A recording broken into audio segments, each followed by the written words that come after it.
Good morning, students. So today we are going to discuss class 10 or class 9 or ami half yearly examination or Lakhimpur district or English or question paper khon alochona korim. So alochona loi joar agote tumalok সকলোকে মোৰ চেনেললৈ welcome কৰিছো. So আহাচোন আমাৰ আজি পেপাৰখন চাও. ইয়াতে তোমালোকৰ question paperখন 4টা পেজত দিয়া হৈছে 4টা পেজত টোটাল 28টা কোৱেশ্চন আছে সো আমি এটা এটাকে কোৱেশ্চন খিনি চাম ইয়াৰে প্ৰথম কোৱেশ্চনটো দিছে এক নম্বৰ কোৱেশ্চনটো হ'ল যে choose the right alternative for the underlined words ইয়াতে এটা সেন্টেন্স দি থৈছে আৰু সেন্টেন্সটোৰ এটা শব্দত কি কৰিছে আন্ডাৰলাইন কৰি থৈছে আৰু তোমালোকক ইয়াতে তিনটা অপচন দি থৈছে আৰু তিনটা অপচনৰ এটা লিখিব লাগে বুলি কৈছে যেটোৱে হেতু অৰ্থকে বুজায় ঠিক আছে অল্টাৰনেটিভ মানে গতিকে ইয়াত আৰ্ষ্টৱাইল মানে I was born into a middle class Tamil family in the island town of Rameswaram in the erstwhile Madras state ইয়াত আৰ্ষ্টৱাইলৰ অল্টাৰনেটিভ শব্দটো লিখিব লাগে ফৰ্মাৰ লেটাৰ আৰু বিগ দিয়া আছে লিখিব লাগে কি ইয়াৰ উত্তৰটো হ'ব ফৰ্মাৰ নেক্সট হ'ল Margie was not prepared to dispute that ইয়াত আছে disagree disbelieve আৰু satisfaction তিনটা অপচন তাৰে ভিতৰত আমাৰ শুদ্ধ উত্তৰটো হ'ব disagree B টো হ'ল say true or false या দুটা সেন্টেন্স দিয়া আছে আৰু সেন্টেন্স কেটা শুদ্ধ নে ভুল তোমালোকে ক'ব লাগে প্ৰথম সেন্টেন্সটো হ'ল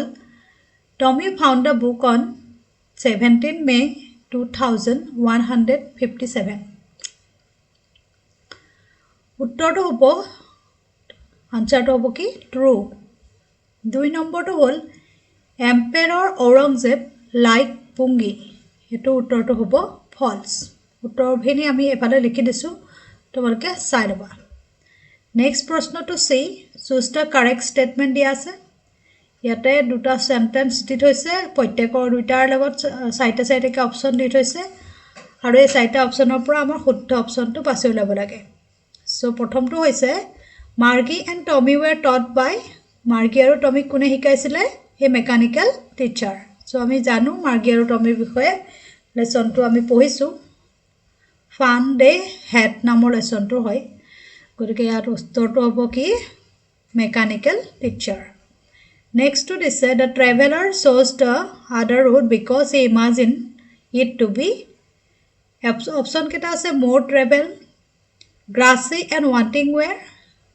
full of leaves and cleaner so আমাৰ option B টো শুদ্ধ হ'ব grassy and wanted wear আমি ইতিমধ্যে যেটো কবিতা পঢ়িছো কবিতাটোৰ পৰা আমি গম পাইছো যে লেখকে গৈ এনেকুৱা এটা জায়গা থিয় হ'ল য'ত কি হৈছে এখন হাবি আছে আৰু হাবিখনৰ পৰা ৰাস্তাটো দুভাগত ভাগ হৈ গৈছে আৰু আমাৰ লেখকে কোনটো ৰাস্তা বাছি ললে য'ত গ্ৰাছ আছিল ঘাঁহ আছিল আৰু যেটো ৰাস্তাত খুব কম অহা যোৱা কৰা ৰাস্তা এটা বাছি ললে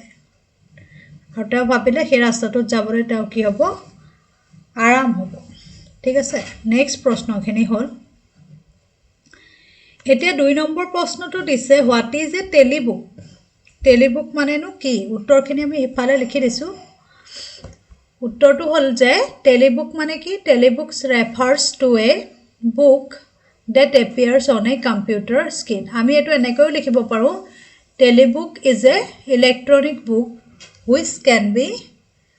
open in a computer এনে ধৰণেও আমি লিখিব পাৰো তোমালোকে লিখি ল'বা নেক্সট প্ৰশ্নটো হ'ল how old are Margie and Tommy Tommy আৰু Margieৰ বয়স সুধিছে ইয়াতে হ'ল আনসাৰটো হ'ব কি Margie is 11 and Tommy is 13 years old এটো আনসাৰ 4 নম্বৰ আনসাৰটো হ'ল যে when did বিসমিল্লাহ খান receive the ভাৰত ৰত্ন বিসমিল্লাহ খানে ভাৰত ৰত্ন কেতিয়া পাইছিলে সো আমি গম পাওঁ লেসনটোৰ পৰা যে বিসমিল্লাহ খানে ভাৰত ৰত্ন পাইছিলে 2001ত Bismillah Khan received Bharat Ratna in 2001. Next প্ৰশ্নটো হৈছে what did Margie write in her diary? এতিয়া আনসাৰটো হ'ল কি Margie wrote in her diary that today 17 May 2157 Tommy found a real book. So 5 নম্বৰলৈকে আমাৰ আনসাৰ হৈ গ'ল নেক্সট কেটা প্ৰশ্ন আমি হিটু পেজত দিছো এতিয়া কি কৈছে 6 নম্বৰ কোৱেশ্চন 6 নম্বৰ কোৱেশ্চনটোত সুধিছে how does Abdul Kalam describe his mother আমি ইয়াতে আনসাৰটো লিখিছো APJ Abdul Kalam describe his mother as a noble and kind-hearted woman. She used to feed a large number of people. She had all the attributes of a typical Indian mother. So, আমি পাঠটোৰ পৰা ইতিমধ্যে গম পাওঁ যে এপিজে আব্দুল কালামৰ মাক খুব কি আছিল সত্যবাদী আছিল নবল আছিল মানে অনেষ্ট আছিল আৰু তেওঁ কি আছিল কাইণ্ড হাৰ্টেড আছিল দয়ালু আছিল আৰু তেওঁ প্ৰতিদিনাখনে কি কৰে বহুত মানুহক মানে খানা বনাই খুৱায় আৰু সেইখিনি পৰা আমি গম পাওঁ যে তেওঁৰ যিখিনি গুণ সেই গুণখিনি ভাৰতৰ গোটেই তেওঁৰ গুণখিনি গোটেই ভাৰতৰ মাইকী মানুহখিনি কি কৰিছে মানে ৰিপ্ৰেজেন্ট কৰিছে তেওঁ এজনী এগৰাকী মানে টিপিক্যাল ইণ্ডিয়ান মাদাৰ আছিল ঠিক আছে নেক্সট প্ৰশ্নটো হ'ল who were Kalam school friend so আমি অলরেডি জানো রামানন্দ শাস্ত্রী অরবিন্দন এন্ড শিব প্রকাশন ওয়ার আব্দুল কালাম's friend. So this is the answer for 7 ঠিক আছে নেক্সট প্ৰশ্নটো হৈছে how did Ron Forbes help Evelyn ইভিলিনক কেনে ধৰণে ৰন ফৰ্বছ তেওঁৰ মিউজিক্যাল ইনষ্ট্ৰাক্টৰ আছিল তেখেতে তেওঁক কেনেকৈ সহায় কৰিছিল ৰন ফৰ্বছ help Evelyn continue with music by tuning two drums to different notes and he said her do not listen the music through your ears try to sense it some other way Ron Forbes কি কৰিছিল তেওঁ দুটা ড্ৰামত বিভিন্ন ধৰণৰ note tune কৰি দিছিল আৰু ইভেলিনক কৈছিল যে তুমি তোমাৰ কানৰ জৰিয়তে এই গানখিনি নুশুনিবা তুমি এই গানবিলাক এই টিউনবিলাক কি কৰা তোমাৰ বেলেগ ধৰণেৰে সেন্স কৰিবলৈ বেলেগ ধৰণেৰে অনুভৱ কৰিবলৈ চেষ্টা কৰা এনে ধৰণে কৈ তেওঁ কি কৰিছিল আমাৰ ইভেলিনক সহায় কৰিছিল Now next question is when was Evelyn's deafness first noticed when was it confirmed ইয়াতে শুনিছে ইভেলিনৰ ডিফনেস মানে ইভেলিনে নুশুনা কথাটো কানেৰে নুশুনা কথাটো কেতিয়া গম পোৱা গৈছিল প্ৰথমতে আৰু কেতিয়া এটো কনফাৰ্ম হৈছিল ইয়াতে প্ৰশ্নটো উত্তৰটো হ'ব যে Evelyn deafness first noticed when she was 8 years old যেতিয়া তাই তেখেতৰ বয়স 8 বছৰ আছিল তেতিয়া তেওঁ গম পোৱা গৈছিল যে ইভেলিন কি হয় ডিফ হয় আৰু এটো কেতিয়া কনফাৰ্ম হ'ল it was confirmed when her headmistress told her parents to get her checkup done at the age of 11 যেতিয়া ইভেলিনৰ হেডমিস্ট্ৰেছে তাই পেৰেন্টছক ক'লে যে তাই বয়স যেতিয়া 11 বছৰ তেতিয়া তেওঁৰ পেৰেন্টছক ক'লে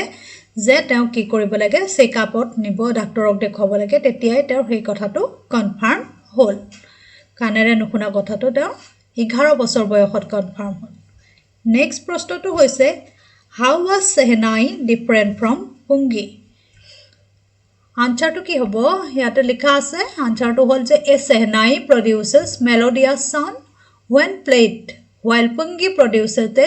produces a shrill sound এই আনসাৰটো তোমালোকে নিজৰ মতে লিখিব পাৰিবা সাইজ এন্ড শেপৰ বিষয়েও ইয়াত তোমালোকে উল্লেখ কৰি দিব পাৰিবা Shehnaiটো কেনেকুৱা হয় দেখিবলৈ আৰু পুংগিটো কেনেকুৱা হয় সেই কথাটো তোমালোকে মেনশন কৰিব পাৰিবা মই জাস্ট মাত্ৰ এটা লাইনত প্ৰশ্নটোৰ উত্তৰটো শেষ কৰিছো নেক্সট প্ৰশ্নটো দিছে 11 নম্বৰটো যে when and how did Bismillah Khan get his big break এটোত আমি লিখিছো যে with the opening of All India Radio in 1938 Bismillah Khan got a big break his Shehnai playing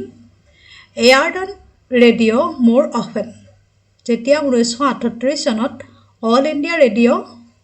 open কৰা হল তেতিয়াই আমাৰ বিসমিল্লাহ খানে কি পালে এটা বিগ ব্ৰেক পালে বিগ অপৰচুনিটি পালে আৰু তেওঁৰ Shehnaiৰ শব্দ আমি ৰেডিঅত প্ৰায় শুনিবলৈ পোৱা হলো নেক্সট প্ৰশ্নটো সুধিছে why did Margie's mother send for the country's inspector এতিয়া প্ৰশ্নটো উত্তৰটো কি হ'ব Margie's mother sent for the country's inspector because Margie was studying hard but she was not able to score high in geography so she was worried Margie মাকে country ইন্সপেক্টৰৰ ওচৰলৈ কিয় গৈছিলে কাৰণ তেওঁ দেখিছিলে যে তেওঁৰ জীয়েকে জিওগ্ৰাফিত খুব কম নম্বৰ পাইছে গতিকে সেই কথাত ওৰিড হৈ পেলাই তেওঁ কান্ট্ৰি ইন্সপেক্টৰৰ ওচৰত গৈছিলে ঠিক আছে নেক্সট প্ৰশ্নটো আমাৰ দিছে নেক্সট প্ৰশ্নটোত কি দিছে যে give the meaning of the words given below ইয়াতে তিনটা শব্দ দিয়া আছে তাৰ ভিতৰত আমাক দুটা কি কৰিব লাগে আমি মিনিং লিখিব লাগে ইয়াৰ উত্তৰখিনি পিছফালে কৰি দিছো নেক্সট পেজত এটো হ'ব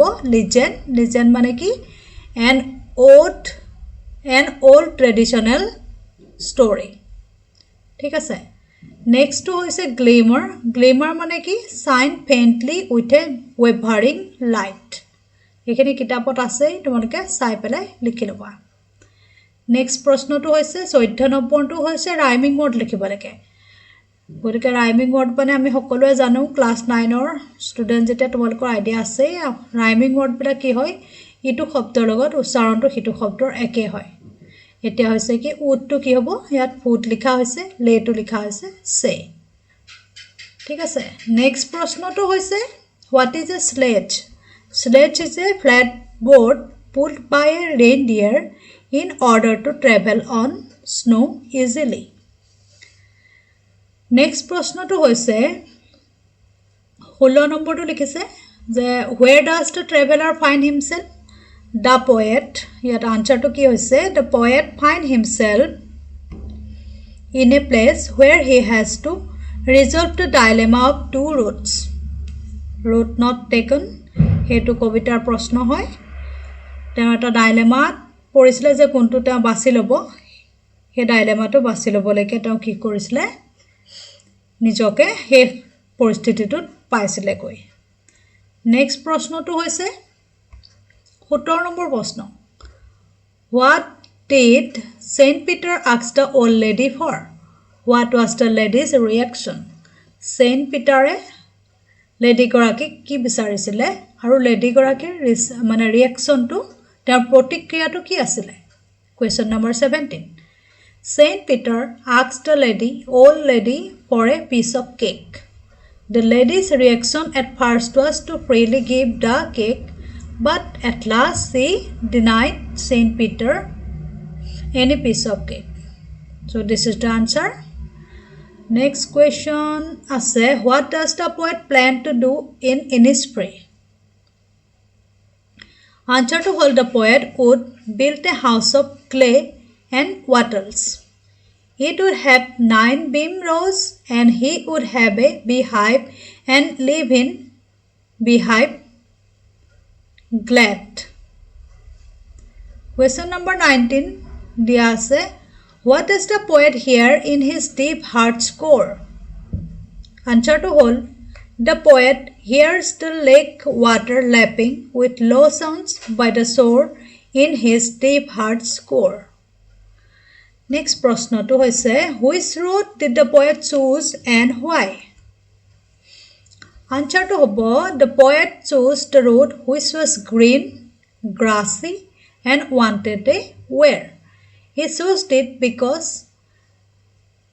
it was grassy, it had not been used for a long time and perhaps he thought offered a better choice. It was 20 number answer. Amar section A aru B ইতিমধ্যে শেষ হৈছে এতিয়া আমি section C খিনি চাম section C question দুটাকে দিয়া আছে আৰু একেটা আমাৰ 5 নম্বৰকে থকা question অলপ দীঘল So দুটা অপচন আছে দুটা অপচনৰ যিকোনো এটা কৰিব লাগে প্ৰথম প্ৰশ্নটো দিছে how does Toto comes to grandfather's private zoo এটো আমি ইতিমধ্যে জানো যে Toto আছিল এটা ৰঙা বান্দৰ আৰু সেই বান্দৰটো আমাৰ গ্ৰেণ্ডফাদাৰে দেখি পেলাই খুব ভাল পাইছিল এখন মানে ট্ৰামৰ পিছফালে তাক বান্ধি পেলাই ৰৈ যোৱা হৈছিল আৰু তেতিয়া দেখি পেলাই তেওঁ এনেকুৱা লাগিছে যে তেওঁ হেতু আনি পেলাই কি কৰিব তেওঁৰ প্ৰাইভেট জুত ৰাখিব আৰু কি কৰিলা তেওঁ হে 5 টকা দি পেলাই হেতু কিনি আনি পেলাই তাক প্ৰাইভেট জুখনত ৰাখিলে গৈ আৰু টটো আছিলে খুব দুষ্ট গতিকে তেওঁ কৈছে যে টটোক আমি কি কৰিব নোৱাৰো আমাৰ লগত ৰাখিব নোৱাৰো কাৰণ তাৰ বিহেভিয়াৰ বিলাক খুব মিছিভিয়াছ বিহেভিয়াৰ আছিলে আৰু সি যিকোনো বস্তু কি কৰিছিলে ধ্বংস কৰি পেলাইছিলে যদিও সি প্ৰীতি আছিলে তথাপিতো তাক লগত ৰাখিব পৰা নগৈছিলে সো এক নম্বৰ আনসাৰটো কাৰণে ইয়াতে লিখিছে যে grandfather bought Toto from a Tonga driver for the sum of 5 rupees. The Tonga driver used to keep the little red monkey tied to a feeding trough, and the monkey looked so out of place that grandfather decided that he would add him to his little private zoo. So this is the answer for question number 21A. Next question to answer to all. Yate koise how does Toto take a bath? Toto e kenekoi bath loy, kenekoi ga dhoe hetu kotha yat khudise. Where has he learned to do this? Korpora hikile hetu kotha khudise. How does Toto almost boil himself? He kothao yat khudise.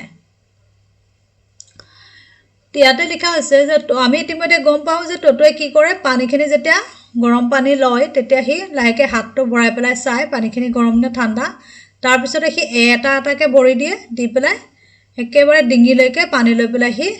বহি দিয়ে তাৰ পাছত তাৰ মূৰটোহে ওলাই থাকে তাৰ পাছত হি কি কৰে সাবুনেৰে হতে গা ধোয় সাবুন খানি পেলাই ডুবি থাকে পানীখিনি আৰু যেতিয়া পানীখিনি ঠাণ্ডা হ'বলৈ আৰম্ভ কৰে তেতিয়া হি জপিয়া ওলাই আহি পেলাই কিচেনৰ ওচৰত বহি থাকেগে খুকুৱাবৰ কাৰণে গতিকে এনে ধৰণে হি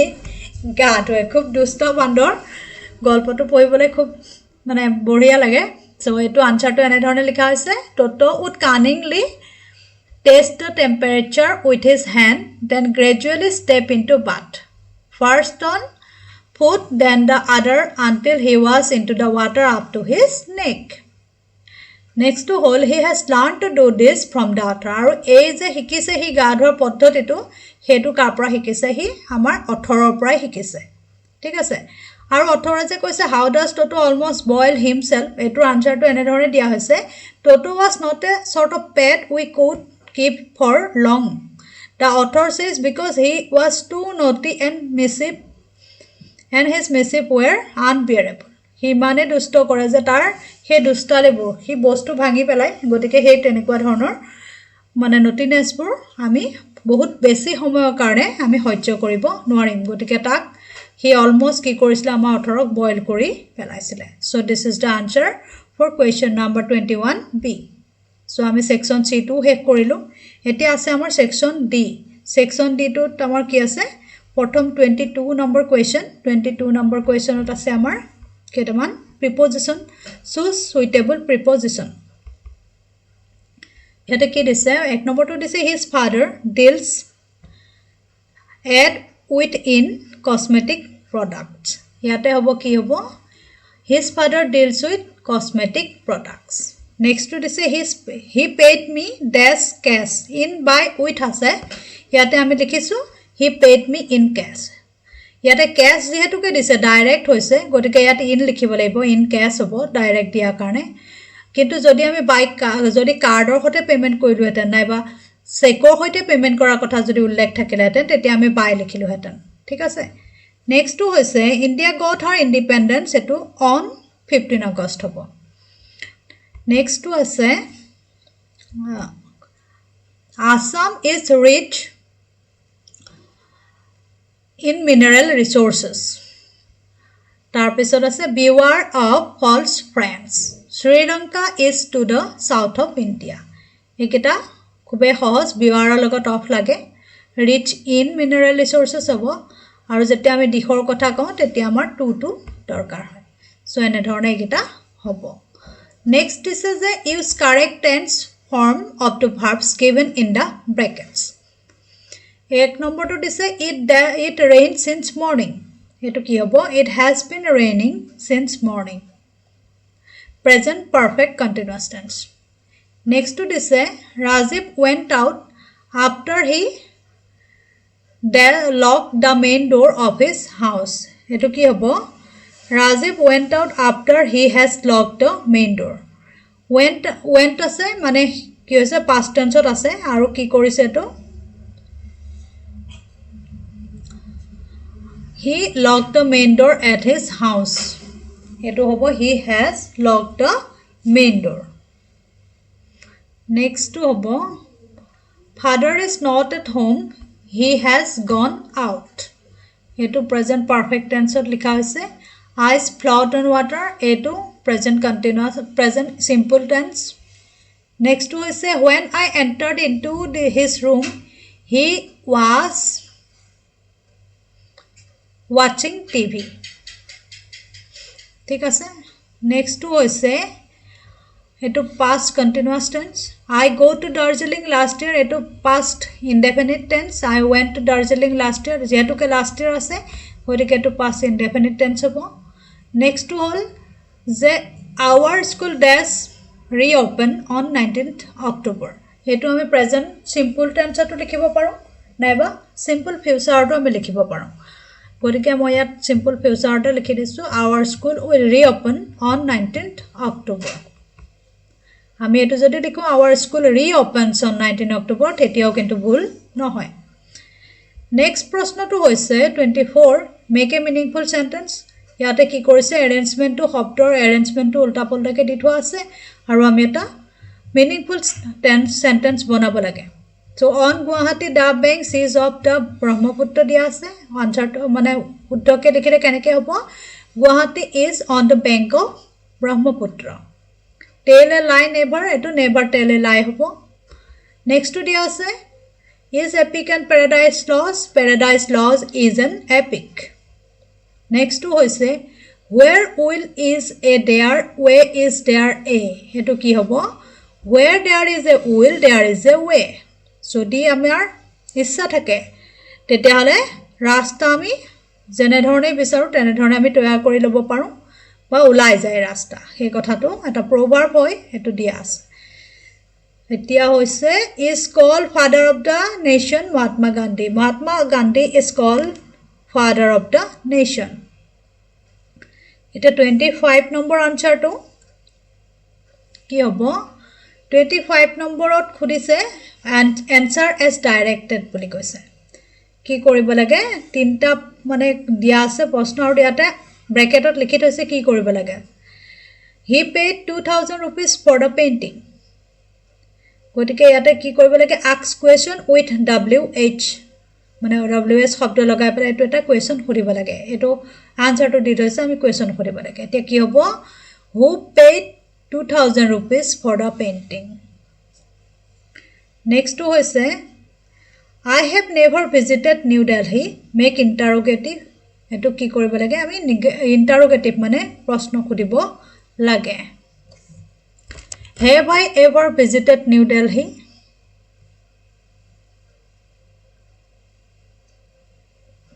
I have never visited New Delhi এটোত কি হ'ব have I ever visited New Delhi. Next to hobo she likes cold coffee etut ki koribo lage ask yes no type question khodibo lage etut ki koribo lage does she like cold coffee ene dhone khudile ami ki pam yes ba no pam ami eta section e to sam aru etut ki dise amplify koribole dise amplify the following aru topic to ki dise a friend in need is a friend indeed এই topic to ami ki koribo lage boholai likhibo lage গতিকে আমি আনসারটো এনে ধৰণে লিখিছো 26 or a friend in need is a friend indeed এনে ধৰণে আমি ওপৰত লিখি লৈছো হেডিংটো তাত আমি লিখিছো যে বিপদৰ বন্ধুৱে প্ৰকৃত বন্ধু ঠিক আছে তোমালোকে অসমীয়াটো লিখিব নালাগে ইংলিছে লিখিব লাগিব মই তোমালোকে বুজি পাবৰ কাৰণে এটো এনে ধৰণে লিখি দিছো তাৰ পিছত আমি আৰম্ভ কৰিছো যে a friend who could help in a need is only a true friend if he or she is not able to help in your needy time that he or she could never be a true friend. তাৰ পিছত আমি গল্প এটা লিখি দিছো যেটো আমাৰ two friends and এ বিয়াৰ মানে দুজন বন্ধু আৰু এটা ভালুকৰ যে গল্পটো হেটো আমি লিখি দিছো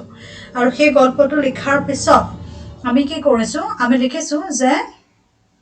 এইখিনিতে লিখিছো the bear advised me never trust a man who leaves his friend in danger এই হাৰি লিখিছো আৰু লাষ্টত আমি লিখিছো a friend in need is a friend in need গতিকে এটো তোমালোকে এনে ধৰণে লিখি দিবা ঠিক আছে আৰু গল্পটো মই পঢ়ি দিয়া নাই তোমালোকে নিজে পঢ়ি চাবা নেক্সট প্ৰশ্নটো হ'ল যে 27 নম্বৰ কোৱেশ্চনটো দিছে prepare a newspaper report for a local daily using the information given below ইয়াতে কিছুমান ইনফৰমেশ্যন আমাক দি দিছে অলৰেডি তথ্য দি দিছে মানে দিছে কি 12 ডিচেম্বৰ 2020 দিছে তাৰপিছত দিছে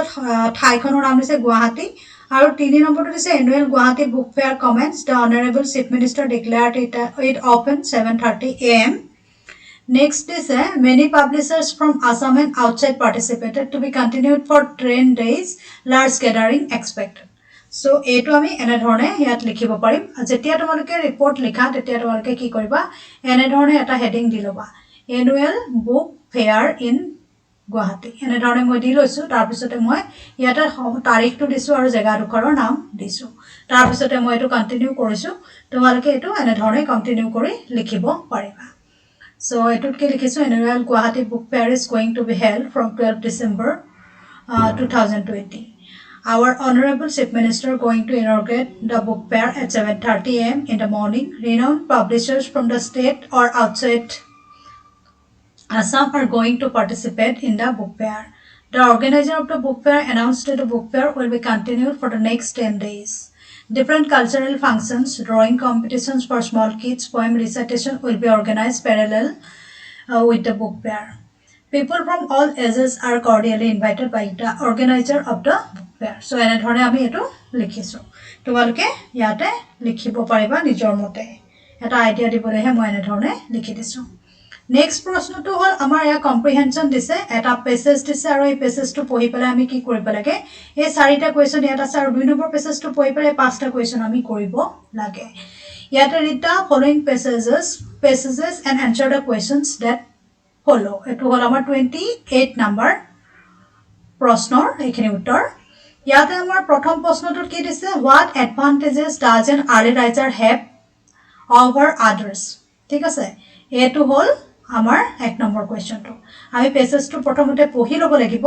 তাৰ পিছতে আমি এখিনি আনসাৰখিনি কৰিবলৈ সক্ষম হম প্ৰথমতে আমি পেছেজটো পঢ়িব লাগিব তাৰ পিছত বুজিব লাগিব তাৰ পিছতে আমি আমাৰ লগত দিয়া প্ৰশ্নখিনি আমি কৰিব পাৰিম এইটোকে কোৱা হয় কম্প্ৰিহেনশন চেক বুলি কোৱা হয় ঠিক আছে এতিয়া কৈছে যে a great advantage of early rising is that one can start one's work long before others The early riser has done a large amount of hard work before other men have got out of bed. Early in the morning, the mind is fresh and no sound or noise disturb our attention. The work done at the time is generally well done. Also, one finds time to take exercise early in the morning. Exercise supplies him with a great deal of energy, which enables him to work hard until the evening. So, ekhini hol amar early riser ji hokol hunkale uthe তেওঁলোকৰ সুবিধা কি আনতকৈ তেওঁলোকে কি কৰিব পাৰে তেওঁলোকে হুনকালে উঠিলে বহুত বেছিকৈ কাম কৰিবলৈ শক্তি পায় তাৰপৰি মৰ্নিংত আমাৰ মাইন্ডটো কি হৈ থাকে ফ্ৰেছ হৈ থাকে গতিকে আমি কি কৰিব পাৰো কোনো ডিস্টাৰ্ব নাথাকে গতিকে আমি ফুল অ্যাটেনশন দিব পাৰো নেক্সটটো হল যে আমি কি কৰিব পাৰো আমি যেতিয়া ৰাতিপুৱা কাম কৰো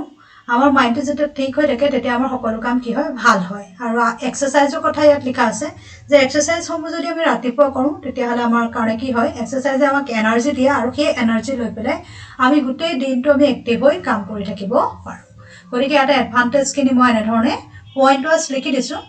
The advantages of early risers খিনি কেনেকৈ লিখিছো এক নম্বৰটো লিখিছো যে তোমালোকে যদি বুজি নপোৱা তেতিয়া হলে গোটেইখিনি লিখি দিলেও তোমালোকৰ নম্বৰটো দিব কিন্তু যদি বুজি পোৱা তেতিয়া হলে এনে ধৰণে পইণ্ট ৱাইজ লিখিবা পইণ্ট ৱাইজ লিখিলে তোমালোকৰ বেছি ভাল হ'ব ইয়াতে লিখিছো early riser could complete a large amount of hard work before other men have got out from the bed next to লিখিছো early riser put full concentration in the morning as there is a very calm and peaceful environment exists in the morning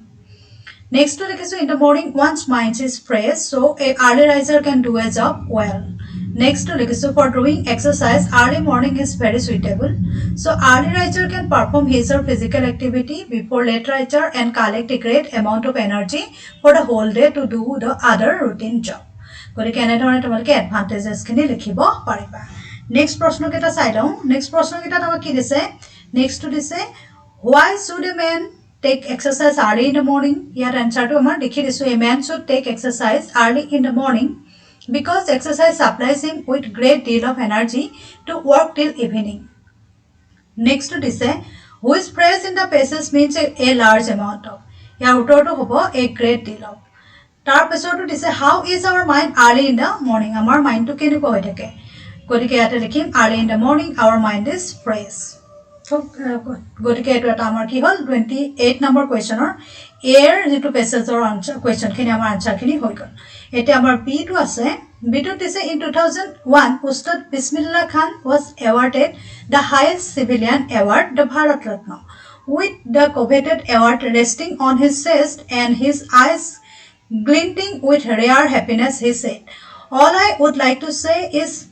teach your child music this is Hindustan's research tradition even the West is coming to learn our music আমাৰ উস্তাদ বিছমিল্লাহ খানৰ বিষয়ে ইয়াত উল্লেখ কৰা আছে তেখেতে 2001 চনত ভাৰতৰ সকলোতকৈ ডাঙৰ সিভিলিয়ান এৱাৰ্ড পাইছিলে কি ভাৰত ৰত্ন পাইছিলে আৰু যেতিয়া তেওঁ এৱাৰ্ডটো লবলৈ গৈছিলে তেওঁৰ বুকুখন কি হৈছিল আনন্দত গৌৰৱত ফুলি উঠিছিল আৰু তেওঁ কি কৰিছিল তেওঁ চকুত মানে যে উজ্জ্বল পোহৰ আৰু পোহৰ হৈছিল আৰু সেই পোহৰৰ পৰা তেওঁ কি কৰিছিল আৰু যিখিনি তেওঁ আনন্দ অনুভৱ কৰিছিল সেই আনন্দত তেওঁ কৈছিল যে মই মাত্ৰ ক'ব বিচাৰো যে আপোনালোকে আপোনালোকৰ শিশুক কি কৰক মিউজিক শিকাওক গান শিকাওক আৰু কৈছিল যে তেওঁ আমাৰ ভাৰতৰ কি হয় এটো হল আটাইতকে ৰিচ আটাইতকে ধনী ট্ৰেডিশন হয় মানে মিউজিকটো আৰু কৈছে যে আমাৰ ইয়াত গান শিকিবলৈ আমাৰ মিউজিক শিকিবলৈ আমাৰ ইয়ালৈ কোন আহে বাহিৰৰ পৰাও মানে ওয়েষ্টৰ পৰা পশ্চিমীয়া দেশৰ পৰা মানুহ আহে বুলি তেওঁ কৈছে গতিকে আমাক এটা প্ৰথম প্ৰশ্নটো কৰিছে হোৱাট ইজ ভাৰত ৰত্ন আমি গম পালো Bharat Ratna is the highest civilian award so answer to ইয়াত আছে দুই নম্বৰটো কৈছে যে what is the research tradition of Hindustan গতিকে ইয়াতে লিখিছে ইয়াতে আমাক উত্তৰটো এখিনিত আছে কোনখিনিত আছে Hindustan research tradition তেতিয়াহলে কিহৰ কথা কৈছে মিউজিকৰ কথা কৈছে music is research tradition of India next to দিছে যে when the was Bismillah Khan awarded the Bharat Ratna আমি গম পালো প্ৰথমতে in 2001 উস্তাদ বিছমিল্লাহ খান awarded the highest civilian award Bharat Ratna. Next প্ৰশ্নটো দিছে যে what did Bismillah Khan urge Bismillah Khan কি urge কৰিছিলে মানে কি তেওঁ অনুৰোধ কৰিছিলে তেওঁ কৈছিলে যে Bismillah Khan urged to teach our child music ঠিক আছে এটা y টো লিখিব নালাগে our লিখিলে হ'ব next to দিছে what is the meaning of the word coveted or meaning to কিনো ইয়াতে হ'ব উত্তৰটো very important so এইখিনি হ'ল আমাৰ আনসাৰখিনি So তোমালোকে কি কৰিবা এখন চাই বেলেগ প্ৰশ্নবিলাক কৰিবলৈ যত্ন কৰিবা মই মাত্ৰ আইডিয়া এটা দিবৰ কাৰণে এখিনি তোমালোকক লিখি দেখুৱালো সো আজিৰ ভিডিওটো ইমানেই অন্য এটা ভিডিওলৈ আহি আছো ধন্যবাদ